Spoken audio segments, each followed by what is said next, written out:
Hola, me da muchísimo gusto estar en esta jornada y agradezco muchísimo esta invitación. Voy a hablar de un tema que me parece muy importante en la enseñanza y el aprendizaje de hoy en día, y se trata de la inteligencia artificial generativa en nuestra labor docente. Vengo en representación del Bachillerato a Distancia de la UNAM y como ustedes saben, es un bachillerato que se deriva del esfuerzo tanto de la Escuela Nacional Preparatoria como del Colegio de Ciencias y Humanidades para generar un programa distinto de este nivel medio superior en la UNAM. Pues bueno, sin más, vamos a esta presentación. Todo empezó para nosotros como usuarios frecuentes y rápidos para integrarnos el día 30 de noviembre de 2022, o sea, hace muy poquito tiempo. La edad actual de el tipo de aplicaciones que estamos usando en este rubro de inteligencia artificial generativa en la educación es de apenas 1.6 años y en específico, es el instrumento que nació ese día, que es el ChatGPT, tiene hoy en día 180 millones de usuarios cada mes y hay más de 630 millones de visitantes a su sitio web a openai.com. ¿Qué es lo que pasó? ¿Qué hizo diferente? Pues miren, antes, cuando yo quería hacer algo así muy interesante, algo que decía yo, hijo, está muy complejo, está padre, pero está muy complejo, ¿cómo le haré? Entonces yo imaginaba mi deseo como lo hace esta chica y tenía que írselo a pedir a un experto en cómputo. Y yo le decía, oye, mira, es que yo me imagino que puedo darle a mis estudiantes este problema, pero me gustaría presentarle los datos de esta forma y hacer tal cosa, y después que ellos tengan una forma en que me puedan preguntar y entonces que yo les dé retroalimentación o que solito tengan la retroalimentación. Entonces ponía yo ahí mi lista de deseos y entonces le iba a decir a este experto que me ayudara y bueno, dependiendo de los tiempos, de las posibilidades y demás, pues eventualmente me daba mi regalito. ¿Qué es lo que pasó a partir del 30 de noviembre de 2022? Pues pasó que yo ya eliminé a este intermediario entre mi deseo y mi regalito. Y ahora lo deseo, se lo escribo a una inteligencia artificial generativa y el regalito viene en unos segundos después. Esa es la maravilla que pasó.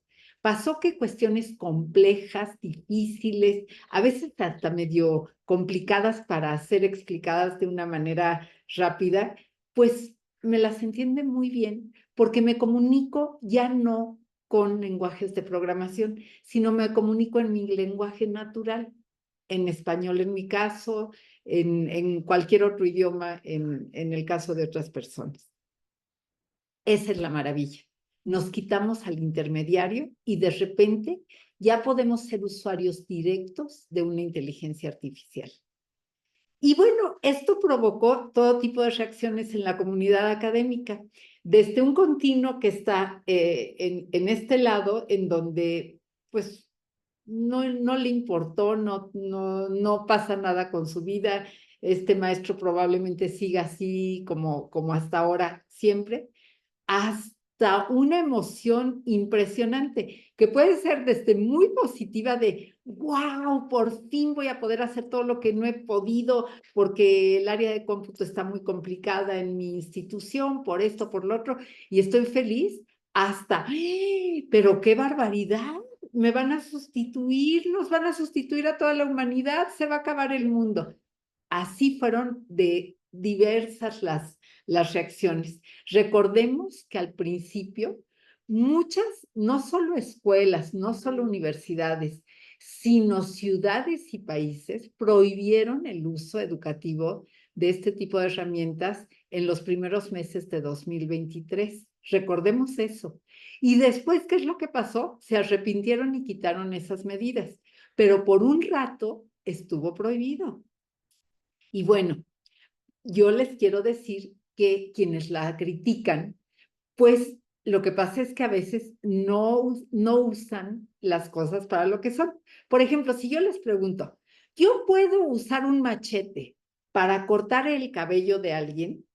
Pues bueno, en estricto sentido, así, siendo muy flexibles, podemos decir, pues sí, sí puedes cortar con un machete, pues tiene filo. Ahora, ¿es riesgoso? Sí, sí es riesgoso. ¿Es lo mejor? No, no es lo mejor. Es algo que va a salir bien, o sea, tiene grandes probabilidades de que salga bonito un corte de cabello con un machete de este tamaño. Pues lo probable es que no. Es decir, si usamos una herramienta para algo que no está previsto que se use, pues la cosa va a salir muy mal. Y eso es exactamente lo que pasó con todo el mundo que estaba acostumbrado a interactuar, por ejemplo, con buscadores de Internet. Y entonces, así como se me ocurre una pregunta y yo le pregunto a Google, ¿no? Tal cosa y me da una respuesta y ya estaba yo muy acostumbrada a eso. Pues lo primero que hice, como todo el mundo, lo primero que hicimos casi todos, fue preguntarle cosas, hechos, etcétera.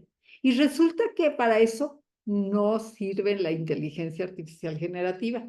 Es cortar el cabello con un machete. Lo que yo tengo que hacer es usar el buscador y sobre todo buscadores que previamente han pues seleccionado muy bien con rigor académico la información si yo voy a hacer un trabajo académico o estoy preparando una clase. Entonces, claro que lo ideal es que me vaya yo a dgb.unam.mx, por ejemplo, y que yo pida con palabras clave y con el rango de antigüedad que quiera para ese artículo académico, pues todo lo que me interesa. Y entonces ya sé que me va a dar información de primerísimo nivel, con un gran rigor académico, como debe de ser cuando lo uso en mi docencia.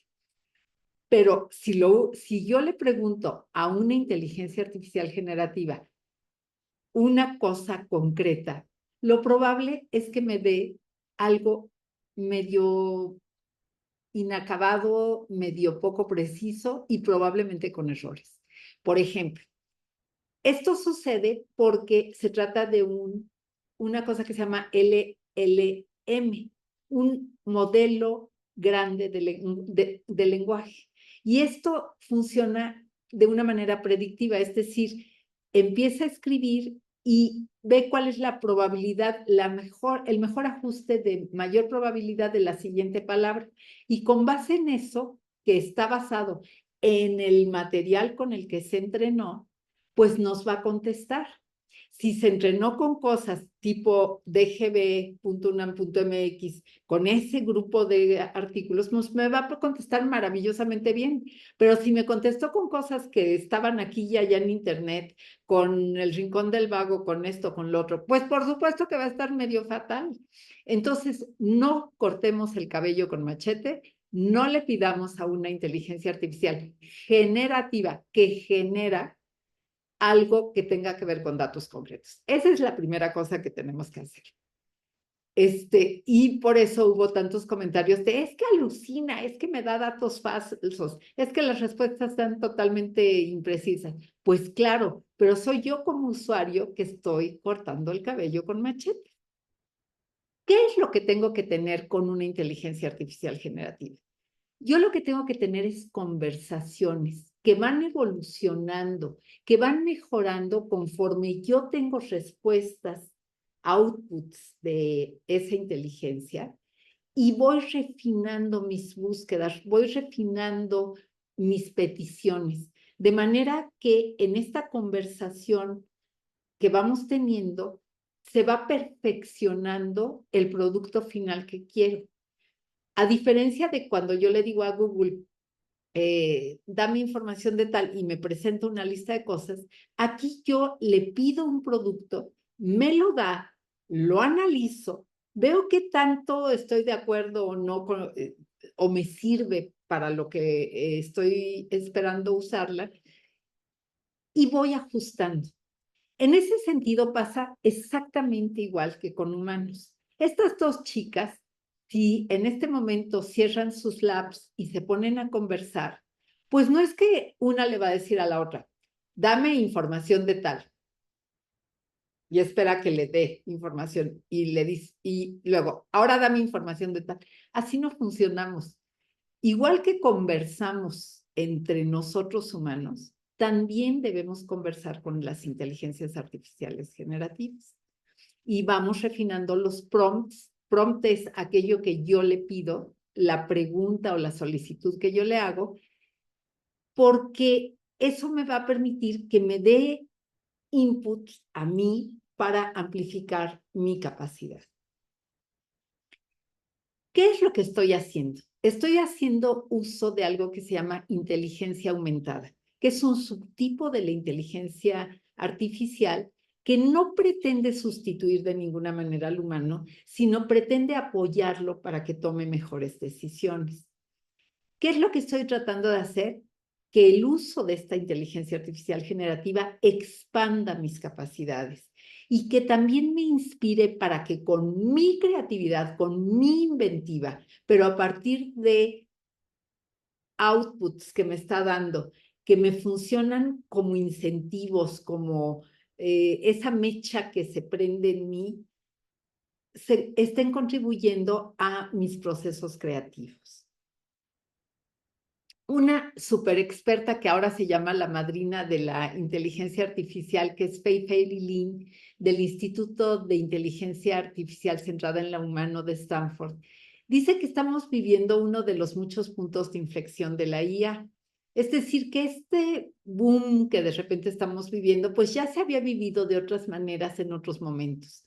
Pero los LLM, estos modelos grandes de lenguaje, pues han despertado en el público general mucho, porque se acuerdan que quitamos al intermediario y que ahora nosotros directamente interactuamos con ellos. Entonces, claro que llegó de repente a mucha más gente, al público general, y esto cambia nuestras vidas. Ella enfatiza mucho que siempre debe estar centrado en lo humano. La tecnología, dice, es una herramienta que puede tener impactos positivos y negativos. Como todo en esta vida, un martillo puede ser un instrumento para crear, para renovar, para reparar, pero también puede ser un arma asesina. Entonces, bueno, por supuesto, todo tiene como sus lados positivos y negativos. Y también ella advierte que la mayor productividad no siempre es una prosperidad compartida. Siente que el sector público debe de estar evaluando la inteligencia artificial. Y creo que nosotros también, nosotros como público general, como maestros, como ciudadanos, también tenemos que estar echando siempre un ojo y siendo muy críticos con todo esto. Más adelante voy a hablar tantito de ética. Y bueno, vamos a ver cómo lo empezamos a usar. Lo primeritito que hicimos casi todos fue, a ver, yo tengo un texto, quiero ver si está bien escrito. Y entonces, por ejemplo, yo que soy maestra en Iztacala, en el área de evaluación de trabajo psicopedagógico, estaba trabajando un caso, entonces pongo esta redacción que está arriba. La niña tiene 6 años, de condición socioeconómica baja. Como verán, adrede no puse acentos y demás para ver qué pasaba. Entonces, condición no está, socioeconómico tampoco tiene. En una escuela pública sin acento, tiene un promedio, no hay punto y seguido, también hice errores como muy adrede. Tiene un promedio de 6.1, pero ahorita está por reprobar el bimestre porque no entregó sus tareas y perdió su libro de texto. La maestra opina que debe cambiarse de escuela, pero a la niña le había, con B chica y sin acento, costado trabajo hacer amigas, y aquí sí lo logró, por lo que la psicóloga dice que no se vaya. Esto es, digamos, un inicio de caso que yo quiero presentarle a mis alumnos. Entonces le digo, por favor, revisa y mejora mi redacción. Es un trabajo académico. Y vean lo que me entrega algo mucho mejor estructurado. Pero yo no nada más le digo que me lo mejore. El chiste es que yo aprenda, que yo mejore mi redacción. Entonces yo le digo, explícame qué cambios hiciste. Y entonces me dice, mira, reemplacé condición socioeconómica baja por entorno socioeconómico desfavorecido para, pues, ser políticamente correctos. Cambié a BAEN por asiste regularmente para mayor promedio académico se ubica en 6.1 para mayor claridad y formalidad, etcétera. Entonces me va diciendo qué cambios hizo. Pero yo no me quedo nada más en los cambios, sino también le puedo decir, oye, ya viste cómo escribo yo, una muestrita, aunque sea chiquita, de mi escritura. Ahora dime cómo mejor. Y entonces me das recomendaciones para mejorar mi redacción. Me dice, mira, utiliza un lenguaje más formal y preciso, porque claro que entiende que es un recurso didáctico que estoy usando para mis estudiantes. No estoy chacoteando en WhatsApp con mis amigos, estoy trabajando. Me dice, estructura tus oraciones de manera clara y concisa. Evita repeticiones, busca sinónimos, busca alternativas, etc. Entonces, ¿qué es lo que pasa? En exactamente 3 segundos, yo ya tengo mejor texto, ubicadas cuáles son mis errores y recomendaciones para que yo en el futuro considere cómo ser mejor escritora. Buenísimo, ¿no? Y es una ayuda académica muy importante, que también yo este chisme se lo puedo pasar a mis alumnos y decirles, mira, en lugar de entregarme tal como acabaste el último punto y va para Guadalupe este trabajo, haz este proceso con una IA generativa y veamos qué vas aprendiendo. Y eso es lo que exactamente hice. Mi primera entrega les pido que me pongan el original y cómo les entrega la IA generativa, qué errores detectó y qué recomendaciones les da. Y poco a poco les voy quitando toda esa repetición hasta que ya llegan a integrar la IA generativa en su redacción y ya van corroborando, porque siempre uno es el responsable último del trabajo que entregamos. No puedo decir, ay, pero es que la que se equivocó fue la IA generativa. No, yo soy la única responsable de haberla usado y por lo tanto yo tengo que revisar siempre toda entrega, todo lo que me da para ver si ajusto y normalmente siempre ajusto muchísimo. Bueno, aquí yo les pido que por favor detengan el video por un momentito para preguntarse si ya están usando la IA generativa. Si ya la están usando, felicidades. Es el momento en que den un escalón más alto y lo usen para algo más complejo que lo que están usando actualmente. Y puede ser más complejo en el sentido del procesamiento de cómputo que hay detrás, pero puede ser muy sencillo porque puede ser algo de mi vida cotidiana. Por ejemplo, justo hace un par de días tomé un cursito en Coursera con un maestro que me encanta, ya de hecho llevo como 3 cursos con él, de la Universidad de Vanderbilt, del doctor White, Jules White. Y él decía, a ver, por ejemplo, yo soy académico de una universidad y cuando salgo a un congreso o lo que sea, tengo que atenerme a las políticas de transportación de viajes, ¿no? De viáticos y demás de mi universidad para ver qué me pagan y qué no me pagan. Y pues yo salir pues, sabiendo a qué me arriesgo y qué gastos adicionales voy a enfrentar con ese viaje a tal país. Dice, pero yo les puedo decir que casi nadie de mi universidad ha leído eso, porque es un mamotreto de no sé cuántas hojas, muy técnico, ya saben, con el artículo, con la cláusula, con la excepción, con la no sé qué. Y yo lo que quería saber es si este recibo de un taxi compartido, porque lo tomé en un lugar donde no había caído una tormenta o no me acuerdo qué había pasado, pero el chiste es que no había taxis y entonces tuve que compartir con alguien que iba medio al mismo lugar. Y entonces, bueno, ahí dice que es un viaje compartido, ahí dice que no sé qué. Bueno, dice, si yo tengo que hacer esto, tendría que invertir literalmente horas para ver en qué parte de ese mamotreto de la política de pagos está algo similar. Y a lo mejor ni siquiera lo encuentro, pero a lo mejor ni siquiera llego a una parte en donde desdice esto porque en casos especiales de no sé qué hay que hacer un trámite que tal cosa. Y yo me quedo con lo primero y no resuelvo mi asunto. Entonces, ¿qué hago? Se lo doy a una inteligencia artificial generativa, le doy mi factura y le digo, chécame si esto me lo van a pagar o no. Y en un segundo me dice, sí, porque tal, y en tales páginas, en tales cláusulas dice tal. O queda un poco a la interpretación del administrativo, pero tienes a tu favor que hay una cláusula de excepción cuando hay condiciones meteorológicas inadecuadas que dice que no sé qué. Bueno, todo eso que me hubiera costado literalmente horas, y él que es doctor en cómputo, dice, yo lo podría haber programado, pero imagínense toda la programación para llegar a este caso específico. Todo eso los resumo en, porfa, chécame esto contra esto. Y se los doy y en un segundo tengo la respuesta. Entonces yo los invito a que detengan el video y hagan una cosita que no hayan hecho antes con una IA generativa.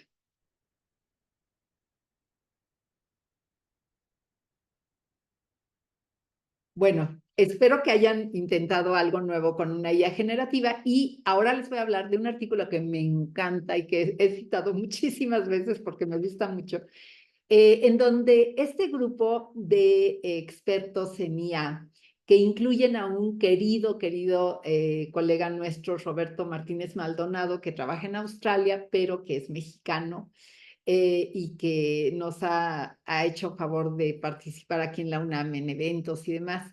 Pues bueno, ellos hicieron un metaanálisis con muchos artículos que estaban publicados hasta la fecha en que lo trabajaron y llegaron a un poco como sintetizar, como a clasificar, hacer una taxonomía de cómo los maestros estamos usando la IA generativa. Y encontraron estos 9 como clústeres, 9 categorías de uso. Uno es para retroalimentar. Por ejemplo, yo puedo pedir que me retroalimente de cómo está de difícil una lección que estoy organizando, qué tan clara está mi PowerPoint, qué tan fácil sería pasar este examen, dado que estos son los contenidos que hice antes. Pero también retroalimentar a mis estudiantes, o sea, también puedo hacer cosas que les den retroalimentación. Por ejemplo, si yo estoy haciendo un examen, puedo pedirle que me dé retroalimentación si contestan B, si contestan C, si contestan D, dado que este es el contenido que yo estoy dando. Y entonces, pues esa es una manera. Otro es justamente para hacer evaluaciones. Nosotros, por ejemplo, en el bachillerato a distancia, nos inspiramos mucho en qué tipo de proyectos de largo plazo, de esos de varias semanas, podemos hacer para reunir contenidos transdisciplinarios de diferentes áreas temáticas, muy diferentes áreas temáticas, en tal nivel educativo, con tal beneficio social, con tales prerequisitos de conocimiento, con tales aprendizajes que queremos que se logren. Y entonces, pues podemos generar evaluaciones realmente muy interesantes.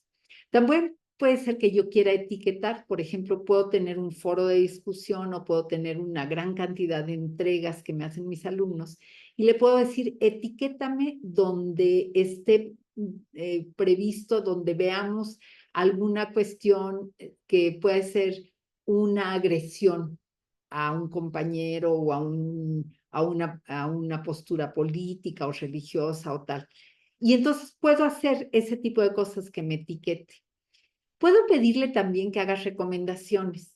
Por ejemplo, cuando se asocia con el trabajo de analítica de aprendizajes, en donde yo voy viendo, voy teniendo una gran cantidad de datos de cómo van mis alumnos y demás, puede ser que haya momentos clave en donde nuestra rating de éxito cae porque está muy difícil, porque no está bien explicado tal cosa. Por ejemplo, esto es muy obvio verlo en línea, pero también lo podemos, si llevamos un control de todo esto, podemos estar teniendo proxies que nos digan qué tan involucrados están los estudiantes en un entorno presencial. Y entonces yo le puedo decir, ¿qué debo hacer aquí para que mejore estas condiciones? ¿Qué le puedo recomendar a mis alumnos? Entonces me puede decir, bueno, quizás aquí lo que es muy difícil es entender este principio. Quizás tú debes dar una lectura adicional. Y quizás yo misma puedo decirle, bueno, entonces, a ver, mis alumnos son de segundo de prepa. ¿Por qué no le pedimos que se baje a un alumno de secundaria y que le explique esto que está costándole mucho trabajo a nivel de tercero de secundaria. Y yo le digo, explica esto a nivel de tercero de secundaria o a nivel de sexto de primaria. Y entonces, eso a lo mejor yo se lo doy como un aperitivo a mi estudiante que está teniendo como dificultad para que diga, es así de sencillo, no, eso ya lo entendí. Ah, bueno, entonces te voy a subir otro escaloncito y ahora vamos a esto. Y de esa manera construyo una recomendación súper específica para un estudiante. También puedo, con analíticas de aprendizaje, hacer que me prediga qué va a pasar con un estudiante. Por ejemplo, yo le puedo dar mis, los resultados de exámenes de mi semestre anterior y le puedo decir, a ver, analiza estos exámenes parciales y este examen final, analiza quiénes pasaron y quiénes pasaron muy bien, quiénes pasaron regular y quiénes definitivamente reprobaron mi asignatura y dime qué está prediciendo esa mala conducta. O sea, ¿qué elementos puedes ver tú de la conducta de mi grupo que haga ver que yo debo de poner atención en algún momento? Entonces me va a contestar cosas como, mira, las personas que reprobaron, desde el primer día tuvieron dificultades. Si yo contrasto tu lista de clases, faltaron más que las que pasaron o llegaron tarde más que los que sí aprobaron. Lo cual a lo mejor es muy obvio, pero no tenemos datos concretos. Aquí me está dando datos concretos de la historia de mi asignatura en mi escuela, en mi plantel. Entonces, eso se vuelve como muy valioso. Y entonces me puede decir, bueno, a ver, con todo esto, también te puedo decir que casi todos los que reprobaron tuvieron errores en esta y esta parte de estos exámenes, que se refiere a la parte a lo mejor teórica o la parte de aplicación a tal cosa o la parte que representa un modelo que se estaba presentando en esa asignatura, no sé, pero no se especifica dónde. ¿Qué implica eso? Pues implica oro molido para nosotros como maestros, porque entonces yo ya sé dónde está la piedrita en el zapato y entonces puedo tomar acciones concretas para mejorarlos, puedo decirle que me recomiende cómo mejoro estos problemas, qué tipo de apoyos adicionales, qué tipo, y entonces me va a responder cosas increíbles, por ejemplo, me va a decir, pues mira, ten sesiones de asesoría con quienes tengan mal o haz un examen de estos ficticios previo donde se enfrenten a este tipo de cuestiones, resuelve las dudas ya en un grupito chiquito y asegúrate de esa manera que van a llegar al examen real, pues con muchas herramientas y habiendo comprendido realmente bien.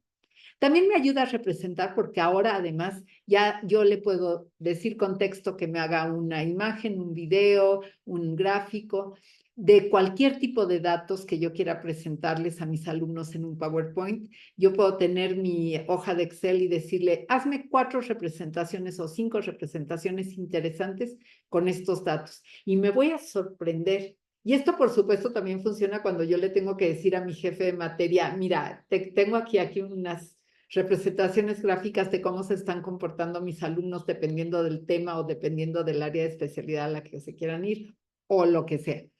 Y es muy impresionante porque así tengo yo un montón de representaciones.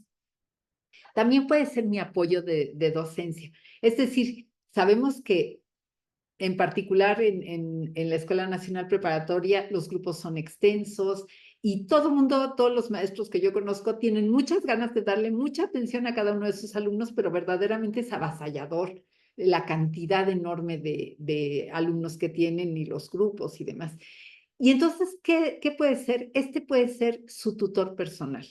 Por ejemplo, yo lo puedo mandar no me acuerdo si está funcionando ya en español, pero hay una herramienta que me encanta, que se llama AI Tutor Pro, en donde yo le doy el tema. Yo, Guadalupe, por ejemplo, le doy un tema que no conozco de física o de lo que ustedes quieran, Y entonces le digo, mira, estoy interesada en entender las leyes de Newton. Ah, pues muy bien. En ese momento me empieza a preguntar para que determine el nivel que tengo. Entonces me empieza a preguntar, a ver, dado tal y tal, y yo le digo, no, no tengo idea de lo que me estás diciendo.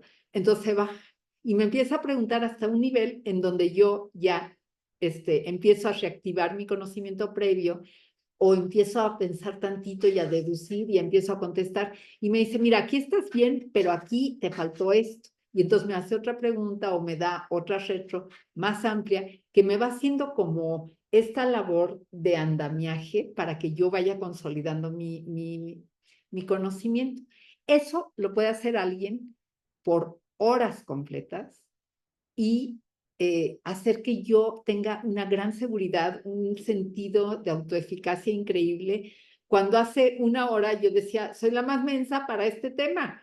Y de repente, después de estar un ratito con el iTutor Pro, pues de repente ya me siento súper segura, súper bien, lista para enfrentar lo que mi maestra o mi maestro me está diciendo. También me permite detectar, por ejemplo, patrones. Si yo estoy diciendo, ay, me late que todo el mundo se fue con la finta y entendió una cosa mal de esta teoría, le puedo decir, a ver, aquí te doy los exámenes, dime dónde hay una interpretación falsa, dado que el modelo real es el que yo les había dicho.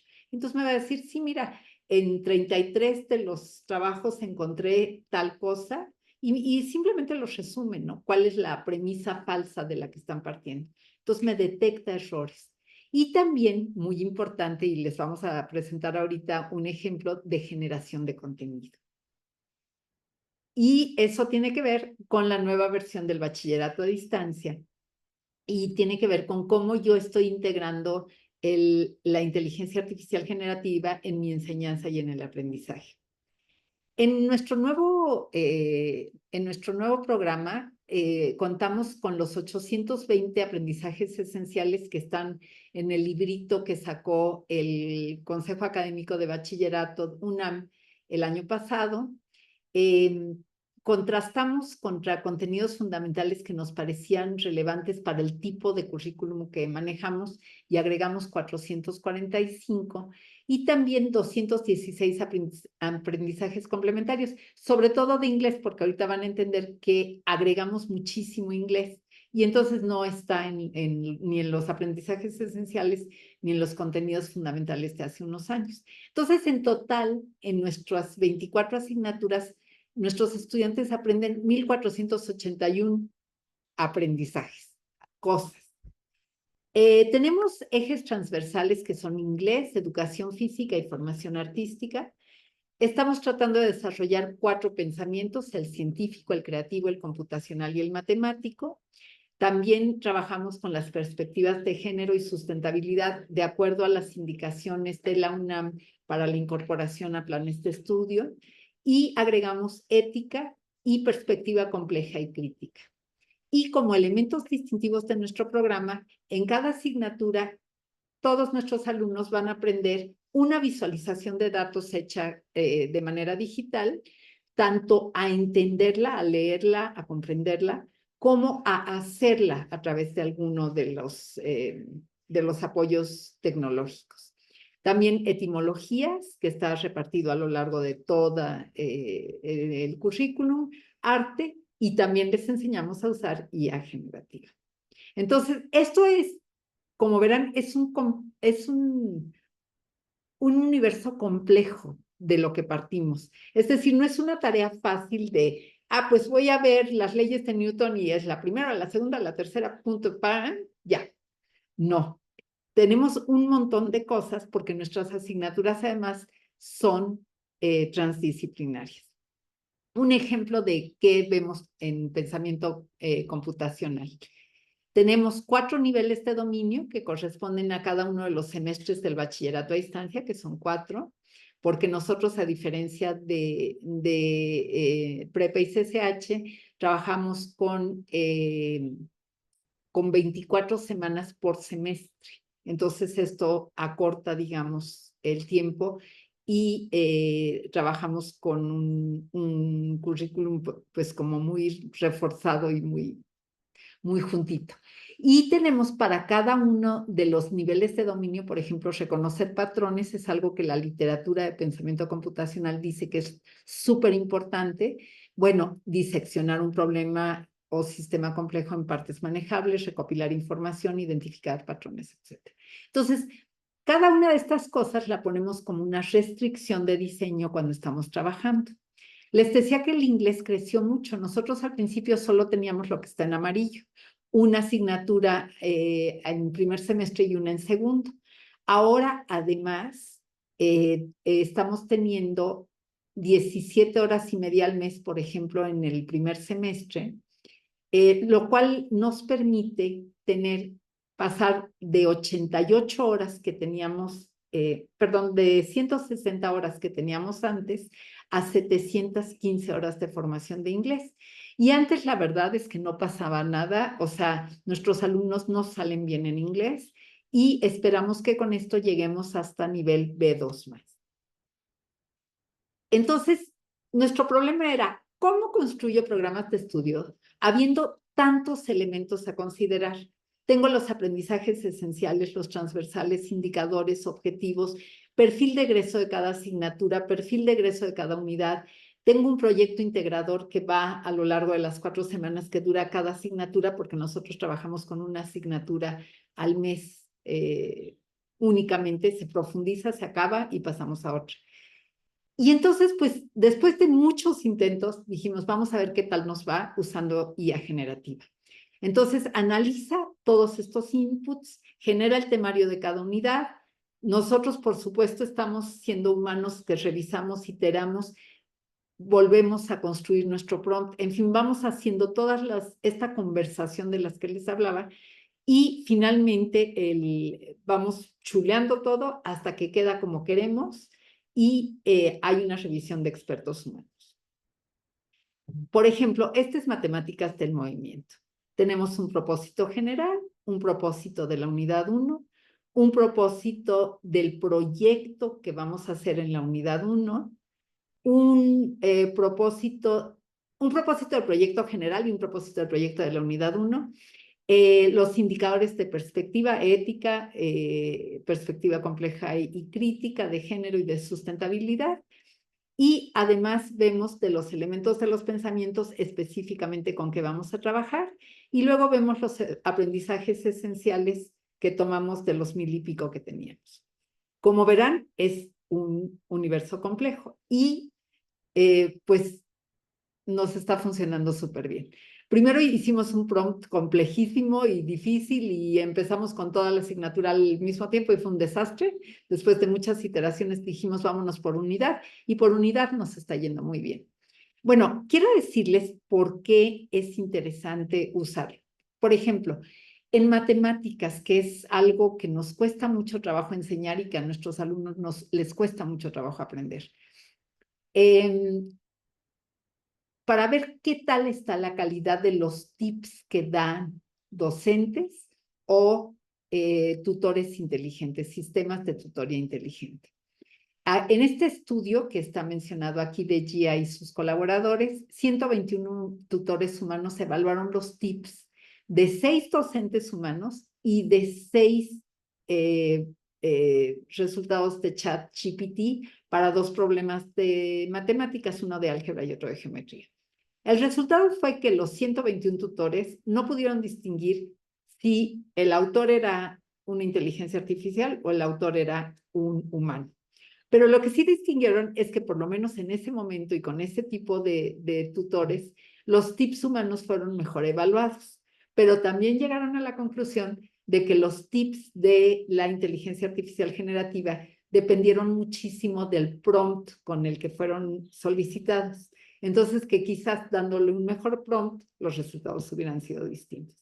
Pero al final, la conclusión es tener métodos semiautomáticos, es decir, automatizar procesos que no son latosos, complicados o que simplemente no podemos abordar por el tiempo que nos generan, pero siempre tener una parte humana que revisa, que retoma, que finaliza. Por ejemplo, todos nuestros procesos son al principio humanos, usamos IA generativa, humanos revisa, itera las veces que sea necesario y al final, humanos revisa. Tenemos doctores en cada una de las áreas para que vean críticamente cada palabra de todos los materiales que estamos sacando para ver si sí están de acuerdo, si ellos validan esa información y en caso de que no, se cambia. Nuestra experiencia es que en general no hay cambios, porque está muy bien hecho, porque todo está muy cuidado y porque los inputs no son aleatorios, sino nosotros le damos el input con el cual trabaja esa IA generativa. Otra área que es interesante es la de los asistentes tipo Siri y demás, ¿no?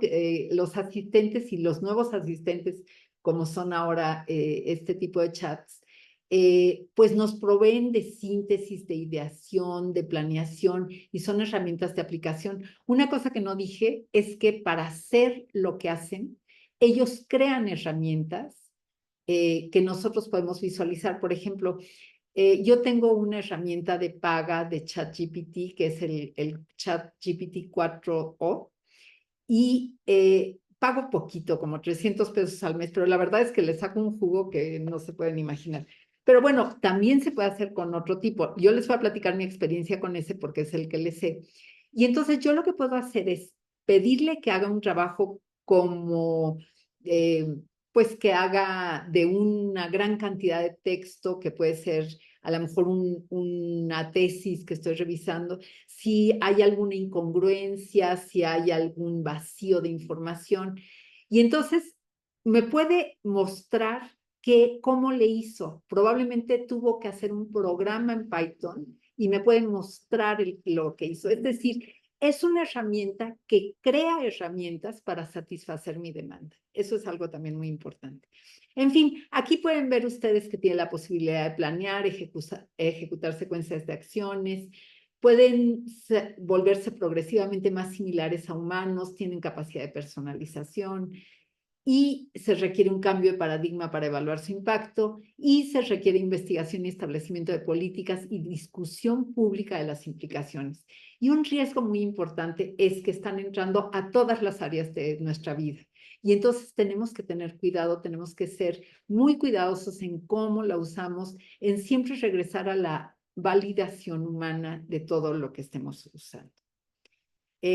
Bueno, esta es una revisión sistemática también muy interesante que hicieron Tang y Su.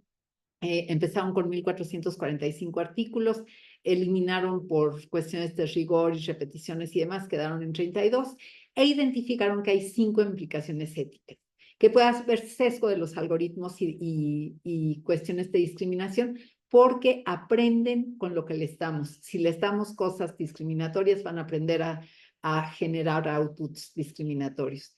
Filtración de privacidad de datos, entonces es una cuestión muy importante que se está trabajando muchísimo. Falta de transparencia porque no sabemos cómo está trabajando. Por ejemplo, como les digo, sí me puede decir qué hizo para algo muy específico, pero finalmente yo no sé de dónde está tomando criterios, etcétera. Entonces eso también. Autonomía disminuida para nosotros puede ser que de repente ya estamos dejando que tome más decisiones o haciéndole demasiado caso sin reflexionarla críticamente. Y también problemas, como sabemos, de conducta académica, que puede ser que una tesis no la estén presentando como propia y que fue hecha a lo mejor no enteramente por la persona. Y entonces los principios éticos con los que tenemos que estar trabajando muy de cerca es equidad, transparencia, responsabilidad, autonomía y beneficencia. Este es el ejemplo que les decía del megaprompt dificilísimo y que después ya dijimos, bueno, vamos a hacer en lugar de mega uno big, que sea grande, pero no tan grande. Y entonces esto nos permitió ir trabajando mejor. Después de esta plática les pregunto, ¿qué piensan ustedes de la IA y de la IA generativa en particular? ¿Debe o no debe ser parte de las prácticas de enseñanza y aprendizaje? Quiero decirles que este tipo de preguntas se han hecho muchos investigadores y, por ejemplo, Lynn y sus colegas dicen que al mismo tiempo es como un amigo y un enemigo, porque decimos, ay, no es súper útil, pero ay, qué miedo. Y sí es cierto, yo lo uso todos los días de mi vida, pero sigo teniendo como ciertas cositas por ahí. Es tanto capaz como dependiente porque depende finalmente de lo que yo le meta. Si yo le meto datos mal hechos, sesgados, discriminatorios, por supuesto mis resultados van a ser iguales. Es accesible porque pues hay muchas cuestiones abiertas, pero en la Sierra de Guerrero, donde no hay internet, donde no hay señal, etcétera, pues es restrictiva porque hay poblaciones completas que no están teniendo acceso a este beneficio. Y con lo que les decía de lo que pasó de ser prohibida por países en sus secretarías de educación y demás, pues se volvió más popular porque todo mundo, maestros y alumnos y todo mundo quería verlo cuando estaba prohibido. Entonces, pues es algo que aún siendo prohibido se convierte en muy popular. Les quiero recomendar, si les interesa, tenemos un MOOC en Coursera que trata qué es la inteligencia artificial, cómo se usa en investigación y en escritura, cómo pasar de texto a imagen y un poquito de ética y usos variados de la inteligencia artificial. También tuvimos una primera jornada de inteligencia artificial generativa el año pasado. Ya estamos trabajando en la segunda jornada. Todos los materiales, y hay videos, hay talleres, hay conferencias, hay documentos, hay recomendaciones de lecturas, están en iagenedu.unam.mx. Ojalá que puedan disfrutar y nutrirse con esto. Y pues yo quedo a sus órdenes en este correo y les envío un abrazo, mi agradecimiento por esta invitación y espero que se entusiasmen, que exploren y que se beneficien como todos, como muchas personas nos estamos beneficiando de la IA generativa para enseñar y para aprender. Un abrazo para todos. Gracias.